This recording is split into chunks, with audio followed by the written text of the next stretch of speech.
তো বন্ধুরা, তোমরা সবাই কেমন আছো? আশা করি সবাই ভালো আছো। তো বন্ধুরা, আজকে আপনাদের জন্য খুবই গুরুত্বপূর্ণ কিছু প্রশ্নোত্তর আলোচনা করব, যেগুলো তোমাদের আপকামিং যে কোনো এক্সামের জন্য কাজে লাগবে। ডাব্লিউপির এক্সাম বলো বা রেলের এক্সাম বলো। তো চলো আর বেশি কিছু বলছি না, ভিডিওটা শুরু করছি। তো দেখো, প্রথম প্রশ্ন আমাদের কি রয়েছে। তো প্রথম প্রশ্ন রয়েছে, পৃথিবীর মোট স্থলভাগের অংশ হিসেবে ভারতের ভাগটা হচ্ছে কত? অর্থাৎ এখানে বলছে স্থলভাগের অংশটা কত। তো আমরা যদি বলি এখানে স্থলভাগের অংশটা কত, সেটা হচ্ছে বন্ধুরা 2.4%। ভাবতে পারছো? কিন্তু বাকিটা তাহলে কী আছে বুঝতেই পারছো। তাহলে দেখো স্থলভাগের অংশটা কত কম রয়েছে। এরপর তোমাদের প্রশ্ন আসতে পারে যে ভারতের আয়তনের দিক থেকে মানে পৃথিবীতে কততম।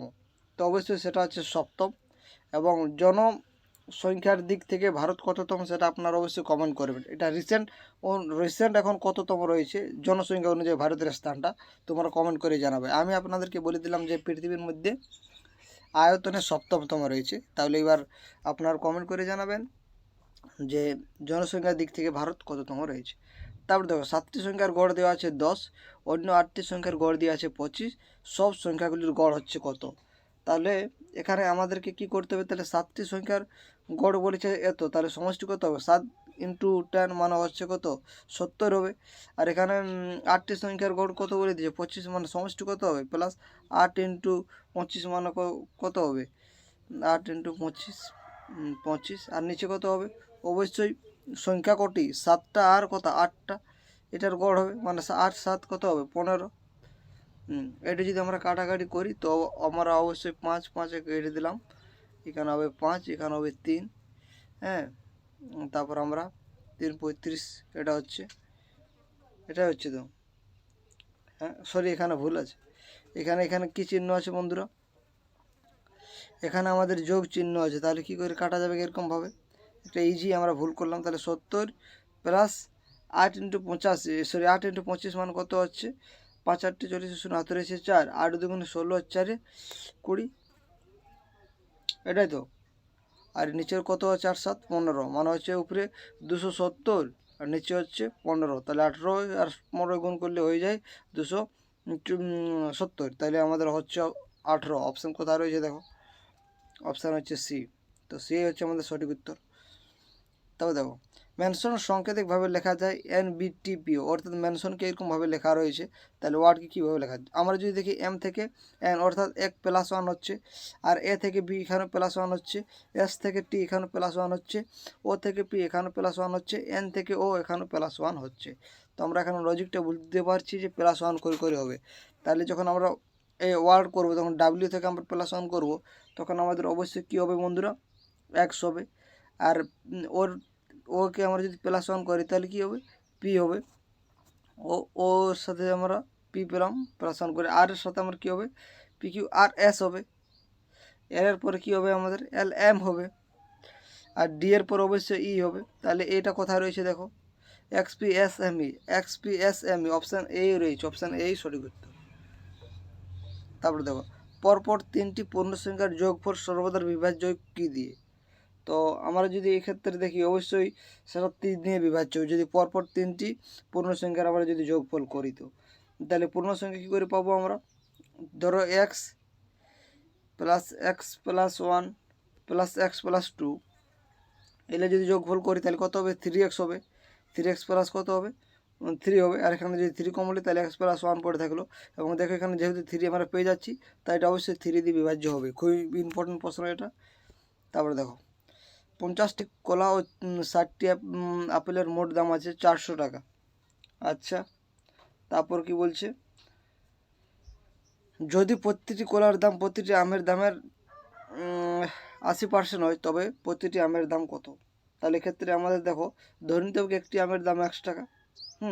তাহলে এবার 60x, আমের দাম বের করতে হবে। তাহলে দেখো 60টা আম আছে, তো তাই 60x প্লাস এক্স ইন্টু 80% হচ্ছে, তো 80/100 ইন্টু কত হবে? 50টা কলা। এই সূত্রটা থেকে আপনারা বের করে দিবে। তো এটা কী হবে সেটা অবশ্যই কমেন্ট করে জানাবে। তারপরে দেখ, সারে জাহাসে আচ্ছা গানটির রচয়িতাকে, এটা আপনারা যদি জানেন তো খুবই ভালো। তো যদি না জানো তো জেনে নাও, সেটা হচ্ছে ইকবাল। ইকবালে হচ্ছে এই যে সারে জাহাসে আচ্ছা এই গানটার রচয়িতা। এবং ইকবাল পাকিস্তানের জাতীয় কবিও রয়েছে। তারপরে দেখো ম্যাকমোহন সীমান্ত রেখা নিম্নলিখিত কোন দুটি দেশের মধ্যে নির্দেশ করেছে? তো ম্যাকমোহন এটা কিন্তু ভারত এবং চীন।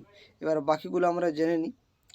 তাহলে এই ভারত এবং পাকিস্তানের মধ্যে সেটা হচ্ছে রেড ক্রিক লাইনটা সীমান্ত রেখা দুটি দেশের মধ্যে করেছে, সীমা নির্দেশ করেছে ভারত এবং পাকিস্তানের মধ্যে। কী লাইন? সেটা হচ্ছে ভারত এবং পাকিস্তানের মধ্যে কী লাইন? সেটা হচ্ছে রেড ক্রিক লাইন। এবং যদি আপনাদেরকে বলো পাকিস্তানের দাবি অনুযায়ী তাদের মানে দেখো পাকিস্তানরা তো এমনি আমাদের কথা শুনবে না, তাদের একটা নিজের ইয়া থাকে, ওরা জানোই আপনারা কি এমন কেমন মেন্টালিটির লোক ওনারা। তো ওনারা আবার ওদের পয়েন্ট অফ ভিউ থেকে ওরা আবার একটা নাম নিয়েছে, বলছে না আমরা এই রেড ক্রিপ লাইন আমরা মানবো না, আমরা নিজের থেকে একটা নাম দেবো, সেটা হচ্ছে 24তম প্যারালাল। তো যদি আপনাদেরকে প্রশ্নে দিয়ে দেয় যে পাকিস্তানের দাবি অনুযায়ী ভারত এবং পাকিস্তানের সীমান্ত রেখাকে যে আলাদা করেছে সেটার নাম কি, তখন আপনাদের বলতে হবে 24তম প্যারালাল। আর যদি এমনি বলে দেয় যে ভারত ও পাকিস্তানের মধ্যে কোন লাইনটি দুটো দেশকে আলাদা করেছে সেটা হচ্ছে রেড ক্রিপ লাইন। তো এগুলো অবশ্যই মনে রাখবেন। তারপরে দেখো ভারত এবং আফগানিস্তান, এটা মনে রাখতে হবে আপনাদেরকে, বলে দিন সেটা যে ডুরান্ড লাইনে আলাদা করেছে। আর ম্যাকমোহন আপনাদেরকে বলে দিলাম ভারত এবং চীন। তো এগুলো অবশ্যই আপনারা মনে রাখবেন বন্ধুরা, এতে আপনাদের সুবিধা হবে। তারপরে দেখো বার্ষিক সরল সুদের 4 বছরে মোট সুদ হয় আসলের এত অংশ। এই অঙ্কটা ক্লাস 10-এর নেওয়া একটা অংশ, এটা আপনারা সকলেই জানো। এটা কি?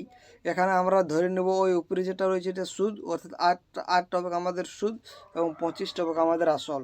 এবার আর এর মান আমরা বের করতে পারবো। আমরা জানি আই সমান কি পিটিআর বাই 100। তো এখন আর যদি আমরা বের করি তাহলে আর কত হবে? আই ইন্টু 100 হবে বাই পিটি, মানে পি হচ্ছে 25 ইন্টু সময়ের কত 4। এটা যদি আমরা কাটাকুটি 4-25 মানে 4 কেটে যাচ্ছে, মানে 8 আমাদের হচ্ছে 8%। Option A is the right answer. তারপরে দেখো এপিক এর অর্থ হচ্ছে কি? তো এটা হচ্ছে কি আছে দেখো এখানে কি স্পেলিং, ইলেকট্রলস। আচ্ছা, ইলেকট্রলস ফটো আইডেন্টিটি কার্ড। তার ইলেকট্রলস ফটো আইডেন্টিটি কার্ড, এটা হচ্ছে এপিকের ফুল ফর্ম। 2020 সালে নোবেল পুরস্কার লাভ করেন গ্রেট ব্রিটেন রজার পেনরোজ। উনি কোন বিষয়ে নোবেল পুরস্কার পেয়েছিলেন? তো সেটা হচ্ছে পদার্থবিদ্যা। তারপরে প্রশ্নটা দেখো কে ইকতা প্রথার বিলোপ ঘটান? ইকতা প্রথার বিলোপ কে ঘটান? তো সেটা হচ্ছে আলাউদ্দিন খিলজি। এই ইলতুৎমিশ ইকতা প্রথা চালু করেন, যেটি আলাউদ্দিন খিলজি কিন্তু বিলোপ ঘটিয়েছিল। তাহলে ইলতুৎমিশ ইনি কী করেছিল? ইকতা কথা চালু করেছিল ইলতুৎমিশ, কিন্তু বিলোপ ঘটাইছিল আলাউদ্দিন খলজি। তারপরে দেখুন 2022 সালের ফুটবল বিশ্বকাপে যে দেশ অনুষ্ঠিত হবে, তো সেটা কোথায় হবে? সেটা হচ্ছে Qatar. Option B is the right answer. প্রথম 1 ঘন্টা একটি বাস তার যাত্রাপথের 21 অংশ 26 অংশ তৃতীয় ঘন্টায় 45 যায়, তাহলে এই যাত্রাপথের 23 অংশ বাকি আছে। এটা কোথাও টাইপিং মিস আছে কি? আচ্ছা আচ্ছা আচ্ছা, ঠিক আছে, চলো করে দেখি আমরা যদি হয়তো।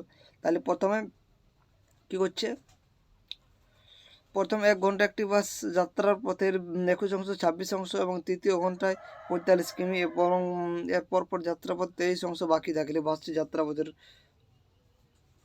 দূরত্বটা কত হচ্ছে নাকি? তাহলে দেখো এখানে আমাদের 100 থেকে বিয়োগ করব যেগুলো দেওয়া আছে 21, 26 আর 23-এর, 21, 26 এবং 23-এর বিয়োগ করে দেবো। বিয়োগ করে আমাদের কত হবে বন্ধুরা? 30 হবে। কারণ এইগুলো 21, 26 আর 23-এর যোগগুলো আমাদের কত হচ্ছে?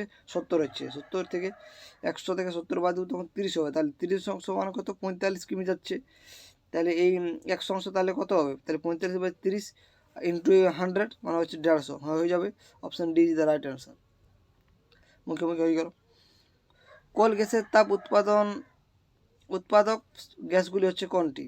তো এখানে আমাদের সঠিক সেটা হচ্ছে H2O, CO এবং CH4। CH4 হচ্ছে মিথেন, আর কার্বন মনোক্সাইড এবং H2 মানে তো তোমরা সকলে জানোই হাইড্রোজেন। কোন সংকেত অনুযায়ী যদি প্লেন যদি সাইকেল হয়? এই ধরনের প্রশ্ন আপনাদের খুবই ইম্পর্টেন্ট, আপনাদেরকে টাইমটা নষ্ট করার জন্য এগুলো দেওয়া হয়ে থাকে। তাহলে কি বলছে? প্লেনটা যদি সাইকেল হয়, সাইকেল যদি স্কুটার হয়, আগে আমাদের দেখতে হবে এখানে কি বলতে চেয়েছে। যা যদি রকেট হয় তবে যা দিয়ে জমি চাষ করা হয়। দেখো জমি চাষ করা কি দিয়ে হয় আপনারা সকলেই জানো, সেটা কী দিয়ে হবে?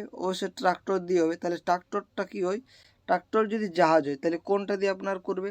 অবশ্যই আপনার জাহাজ দিয়ে করবে তো, হ্যাঁ? যদি ট্রাক্টরটা যদি জাহাজ হয়ে যায় তাহলে ট্রাক্টরটির যে কাজ, আমরা জানি ট্রাক্টরে আমরা চাষ করতে পারি। তো ট্রাক্টরটা তো আমরা ট্রাক্টরটা বলছি না, সেটা জাহাজ বলছি। তাহলে জাহাজ দিয়ে আমরা জমি চাষ করব। এখানে সঠিক উত্তর। দেখো এই দিকের লাস্টের লাইনটা আপনারা চলে আসবেন, আপনাদের কি বলছে সেটা দেখবেন এবং তারপরে এগুলো করতে যাবে, আপনাদের অবশ্যই টাইমটা বেঁচবে অনেক।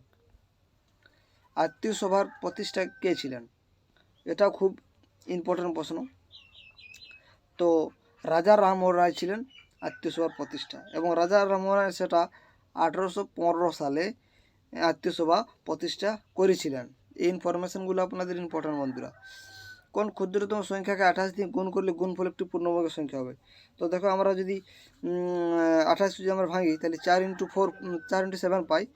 তাহলে এখানে তাহলে কোন সংখ্যা দিয়ে আমরা গুণ করলে সেটা একটা পূর্ণবর্গের সংখ্যা? 4 একটা অবশ্যই একটা পূর্ণবর্গের সংখ্যা, তাহলে 7 দিয়ে গুণ করলেই তো আমরা পাবো একটা পূর্ণবর্গের সংখ্যা।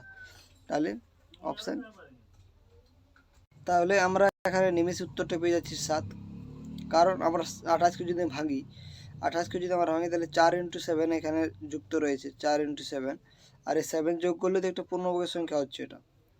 তো চলো তারপরে প্রশ্নটা দেখো, মানুষের দেহের ভারসাম্য নিয়ন্ত্রণকারী অঙ্গের নাম কি? তো এটা আমাদের একেবারে সঠিক, মানে একেবারে সহজে বলতে পারো।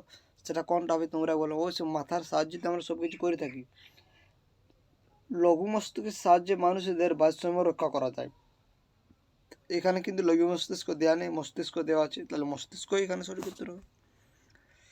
দেখো তারপর প্রশ্ন, যদি 9,000 টাকা একটি সদস্য একটি পরিবার 35 দিন চলে, তবে 13,500 টাকা 7 সদস্যর একটি পরিবার কতদিন চলবে? এটা একেবারে সোজা অঙ্ক। আমরা জানি M1 D1 তারপর কি হয় W1 সমান M2 D2 W2। এই সূত্রটা আপনারা বসিয়ে দিলে হয়েছে যে M1 মানে এখানে কি, মানে মেম্বার। তাহলে এখানে আমাদের তো কি কি কি দেওয়া আছে, যদি আমরা প্রথম ক্ষেত্রে দেখি তাহলে আমাদের দেখো কি হচ্ছে, M1 হচ্ছে তাহলে আমাদের কতজন সদস্য তাহলে পরিবারের চলে, দিন সংখ্যা। আচ্ছা D2 আমাদের বের করতে হবে, হ্যাঁ দিন সংখ্যা মানে D2 বের করতে হবে। তাহলে M1 এখানে কত দেওয়া আছে, দেখো M1 এখানে দেওয়া আছে কত, 35 দেওয়া আছে, হ্যাঁ D আমাদেরকে বের করতে হবে তো। আর এখানে দেখো কি দেওয়া আছে, এখানে 4 হবে বন্ধু, এটা ভুল দেওয়া আছে, এখানে 4 দেওয়া আছে। তাহলে 4 ইন্টু কত হচ্ছে ডাব্লিউ, এখানে 2 মানে কত হবে 9,000 হবে, হ্যাঁ।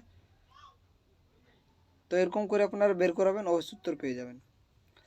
তারপরে দেখো একটা রিজনিং থেকে খুব গুরুত্বপূর্ণ অঙ্ক, এক ব্যক্তি দক্ষিণ দিক থেকে যাত্রা শুরু করলো। আগে তোমাদের এইগুলা একটা তীর চিহ্ন দিয়ে আপনারা এইগুলো বলে দেবেন পূর্ব, পশ্চিম, উত্তর, দক্ষিণ, এরকম করে আপনারা লিখে নেবেন, এতে ভুল হবে না।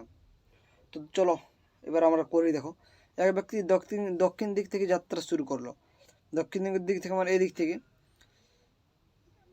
তাহলে কত কিমি গেল? 4 কিমি গেল, ঠিক আছে আমরা 4 কিমি ধরে নিচ্ছি। এরপর কি করছে সে, যাওয়ার পর তিনি পূব দিকে ঘুরলেন, তাহলে এবার পূব দিকে সে ঘুরে গেল, মানে পূর্ব দিক মানে হচ্ছে এদিকে, তার এদিকে তো পূর্ব দিক হচ্ছে, সেটা কত 6 কিমি গেল, এটা 4 এটা 6 হয়ে যাচ্ছে।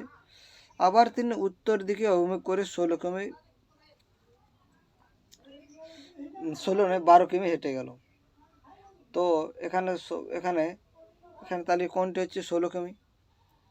তো দেখো ছবিটা আপনাদেরকে যদি দেখিয়ে দিই, দেখো এখানে আমরা প্রথমে ভুল করেছি, আমরা কিন্তু কি বলেছি, এক দক্ষিণ দিক থেকে যাত্রা শুরু করলো, মানে এদিক থেকে সে আলো, এদিক থেকে এদিকে তো দক্ষিণ দিক হচ্ছে, তাহলে এদিকে এলো মানে কত 4 কিমি এলো।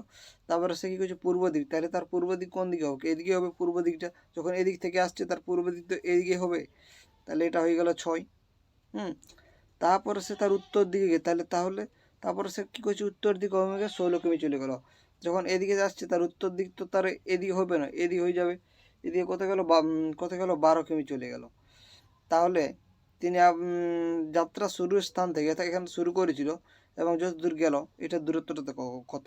তো এটা যদি আমরা দেখি তো এটা হচ্ছে 4, আর এটা যদি 4 হয় তাহলে এটা অবশ্যই 8 হবে। আর এটা যদি 6, এটা 8, 6 আমরা পেয়ে গেলাম, তাহলে এটা আমরা কী করে পাবো? তোমরা অবশ্যই কমেন্ট করতে পারো কী করে পাবো। তো আজকে এখানে শেষ করছি। চলো তোমাদের সুবিধার্থে আমরা আবার রিক্যাপ করে নিচ্ছি কতটা আপনাদের মাইন্ডের মধ্যে রয়েছে। এটা আমরা কিন্তু করে থাকি, আমাদের একটা ভালো বলতে পারো, খারাপও বলতে পারো। এটা যদি করি আমরা কিন্তু মাইন্ডটাকে আমরা মানে কতটা আমাদের মাইন্ডের মধ্যে রয়েছে সেটা আমরা কী করতে পারি, মনে করতে পারি। এতে আপনাদের কিন্তু সুবিধা আছে। তাহলে পৃথিবীর মোট স্থলভাগের কত অংশ হিসেবে ভারতের ভাগ হচ্ছে কত? 2.4। এবং গোটা পৃথিবীর সমস্ত মানে পৃথিবীর মধ্যে আয়তনের দিক থেকে 7তম রয়েছে আমাদের দেশ ভারতবর্ষ। এবং জনঘনত্বের দিক থেকে আমাদের দেশ কততম রয়েছে, এটা আপনাদের হোম টাস্ক থাকলে এটা অবশ্যই কমেন্ট করে জানাবে। এটা তো আপনাদেরকে বলে দিলাম, গুণের ব্যাপার রয়েছে, গড় বের করাবো। এখানে তো বলে দিলাম 1 যোগ করে হচ্ছে। পরপর 3টি মৌলিক সংখ্যার যোগফল সর্বদা 3 দিয়ে হবে। এটা তো একেবারে ইজি ছিল। সারের জাহাজে আচ্ছা, এটার ইকবাল রয়েছে এটা, এবং ইকবাল এখন পাকিস্তানের জাতীয় কবি। ম্যাকমোহন সীমান্ত রেখা এটা আলাদা করেছে ভারত এবং চীনকে। এবার যদি বলে রেড ক্রিফ লাইন, এটা ভারত এবং পাকিস্তান, এবং পাকিস্তানের অনুযায়ী তারা কিন্তু এই রেড ক্রিফ লাইনকে মানছে না, তারা বলছে 24তম প্যারালাল। আর ডুরাল লাইন, এটা খুবই ইম্পর্টেন্ট, বিভিন্ন এক্সাম এসেছে, সেটা হচ্ছে ভারত এবং আফগানিস্তান এই দুটি দেশকে আলাদা করেছে। বার্ষিক সরস্বতীটা একেবারে ইজি প্রশ্ন। এপিকের ফুল ফর্ম হচ্ছে কি? Electoral photo identity card. 2020 সালে নোবেল পুরস্কার লাভ করেন গ্রেট ব্রিটেন রজার পেনরোজ। উনি কোন কোন বিষয়ের পুরস্কার পেয়েছিলেন? সেটা হচ্ছে পদার্থবিদ্যা। কে ইকতা প্রথার বিলোপ ঘটান? সেটা হচ্ছে আলাউদ্দিন খলজি, এবং শুরু করেছে ইলতুৎমিশ। 2022 সালে ফুটবল বিশ্বকাপ যেতে অনুষ্ঠিত, সেটা হচ্ছে কাতার। এটা তো অঙ্ক। কোল গ্যাসের তাপ উৎপাদনের গ্যাসগুলি হচ্ছে কোনটা? সেটা হচ্ছে H2 এবং CO এবং CH4। তাই কোল গ্যাসের তাপ উৎপাদক গ্যাসগুলি হচ্ছে হাইড্রোজেন, H2কে হাইড্রোজেন বলি আমরা, মিথন হচ্ছে CH4কে বলি, এবং CO কে আমরা কার্বন মনোক্সাইড বলি, যা ডিস্টিলেশন প্রক্রিয়ায় বিটুমিনাস কয়লা থেকে তৈরি হয়ে থাকে এই গ্যাসটা। এটা তো আপনাদের বলে দিলাম কেমনভাবে করবেন। আত্মীয়সভার রাজারাম রায়, এবং সেটা কত? 1815। এটা তো 7 হবে। মানুষের ভারসাম্য নিয়ন্ত্রণকারী, সেটা হচ্ছে মস্তিষ্ক, লঘু মস্তিষ্ক। এখানে কিন্তু মস্তিষ্ক দেওয়া আছে, তাই মস্তিষ্ক। তো আজকে এখানে শেষ করছি। তো ভিডিওটা কেমন লাগলো অবশ্যই কমেন্ট করে জানাবে। তো বন্ধুরা, ভিডিওটা শেষ পর্যন্ত দেখার জন্য আপনাদেরকে অসংখ্য ধন্যবাদ।